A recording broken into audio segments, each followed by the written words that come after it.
네, 이 끊이질 않는 음주 교통사고 문제 오늘 사건의 눈 시간에 좀 더 자세히 다뤄보겠습니다. 이한나 변호사 나와 있습니다.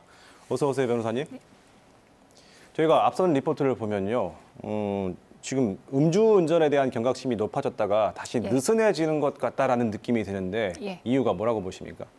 최근 코로나19 사태가 되면서 대면 단속이 어려워지니까 단속이 줄고 국민들의 마음도 조금 느슨해진 거 아닌가 그런 생각이 듭니다. 그러니까 단속이 안 되면 뭐 처벌도 없을 테니까 그럴 거다. 그러면서 최근 이제 음주운전에 대한 판결 이것도 좀 꾸준히 논란인데요. 마침 어제 여론을 뜨겁게 달군 판결이 있었습니다. 만취 상태에서 시속 220km가 넘는 속도로 운전을 하다 앞차를 치웠는데 그래서 앞차 운전자가 숨졌습니다. 그런데도 이 가해 운전자는 징역 4년을 선고받았어요. 여기에 대해서 이제 댓글에서는 처벌이 너무 미약한 것 아니냐라는 지적이 나오는데 어떻게 보십니까? 제 생각에도 조금 아쉬운 면이 있습니다.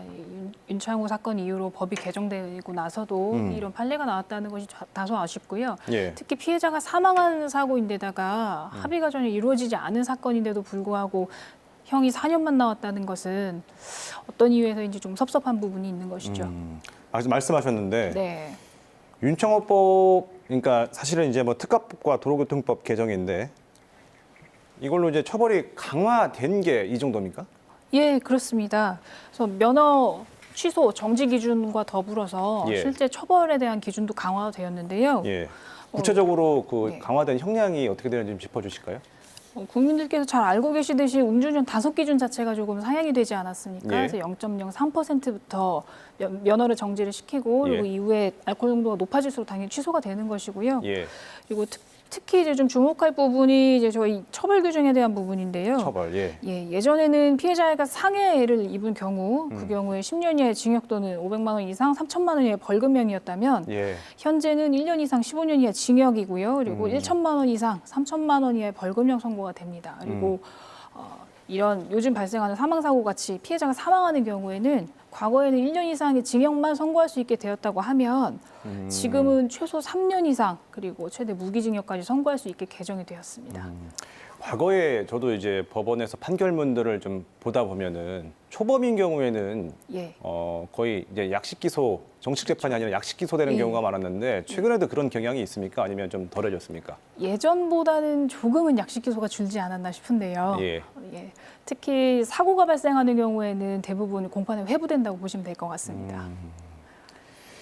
앞서 저희가 형량에 대해서도 다뤘는데 현행법상으로 보면 음주 사망 사고 시 3년에서 무기징역까지 가능하다고 되어 있는데 실제로는 어떻습니까? 실제로 법에 정해져 있는 최대의 선고를 하는 경우는 매우 드물죠. 왜냐하면 따로 판단할 수 있는 양형 기준이라는 것이 마련이 되어 있고 그에 따른 판결을 선고하다 보니 법규에 정해져 있는 대로 무기나 사형 이런 것들은 선고가 잘 안 되고 있습니다. 그 양형 기준이라는 건 사실 법원 내부에서 지침 같은 거잖아요. 예, 그렇습니다. 그 기준이 지금 그 사망 사고만 넣고 봤을 때 어떻게 됩니까? 사망 같은 경우에는 기본적으로 2년에서 5년의 범위 내에서 선고를 하게 되어 있고요. 만약에 뭐 특이한 사정이 있어서 가중을 한다고 해도 4년에서 8년 정도. 4년에서 8년. 그리고 최대 12년을 선고할 수 있게 좀 되어 있습니다. 그러면은 현행법이 바뀌어서 뭐 3년에서 무기징역까지 가능하다라고 바꿔놔도 이 판사들이 이 양형 기준 안에서 판단을 한다면 최대 뭐 8년에서 12년을 넘을 수는 없을 것 같습니다. 현재의 양형 기준에 따르면 그럴 수밖에 없습니다. 그러면 재판부의 현실 인식이 좀 국민들의 인식과 좀 다른 것 아닙니까, 이건? 다르다고 할 수 있죠. 이 부분은 개선되어야 한다고 저도 생각을 합니다. 그렇군요.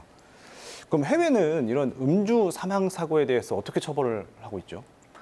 미국 같은 경우가 가장 강하게 처벌을 하고 있다고 알려져 있는데요. 특히 워싱턴주 같은 경우에는 술을 마시고 사망사고를 낸 경우에는 1급 살인하고 동일한 경우로 취급을 해서 최대 사형까지 선고할 수 있는 것으로 그렇게 알려져 있습니다. 음주 사망사고를 내면 살인죄로 기소를 하는군요. 그렇습니다. 이렇게 처벌이 강화되는 것도 중요한데 음주 사고 줄이려면 어떤 점이 더 필요하다고 보십니까? 우선 정부 차원에서 단속을 시행을 해야 하지 않을까 싶고요. 단속. 예, 저희가 지금까지 이야기한 것처럼 처벌을 아무리 강화하더라도 실제 선고되는 형에는 한계가 있고요. 그리고 국민들께서 무엇보다도 술을 마시는 것 그 자체가 범죄가 된다라는 인식을 가지고 음주운전을 최대한 자제해야 하지 않을까 싶습니다. 최근에 코로나19 때문에 좀 이 음주 단속이 좀 느슨해지긴 했었는데 네. 그 부분을 짚어주셨습니다. 알겠습니다. 오늘 여기까지 듣겠습니다. 고맙습니다.